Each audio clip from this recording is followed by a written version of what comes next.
मूलांक 3 वालों के लिए बहुत अच्छे मैसेजेस मुझे आते हुए दिख रहे हैं। बैलेंस बैलेंस बनाना बहुत जरूरी दिख रहा है मुझे।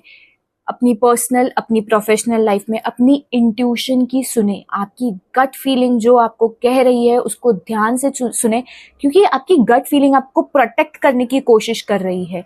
अगर आप कुछ कर रहे हो जो आपसे पहले गलती हो गई थी या मिस्टेक हो गए थे, आपको एक सेकेंड चांस मिला है, वो सेकेंड चांस को लूज मत करो।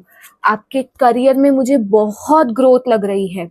आपके जितनी भी चीजें आप खुद को रेस्ट्रिक्ट कर रहे हो कि अरे नहीं मुझे अभी नहीं करना, मैं बाद में करूंगी या बाद में करूंगा, या कहीं ना कहीं बहुत ओवरथिंक कर रहे हो अपने करियर को लेके, अपनी लव लाइफ को लेके, कुछ ऐसी चीजें हैं जिसमें आपको बहुत मेहनत करनी पड़ रही है, या आपके पास्ट को छोड़ के आपको प्रेजेंट मूवमेंट्स ग्रैब करने में तकलीफ हो रही है, तो ये चीज कहना चाहती हूँ, दिल से कहना चाहती हूँ कि आपके अंदर वो कैपेबिलिटी है कि आप अपने आप को एक अच्छे लेवल पर लेकर जा सकते हो।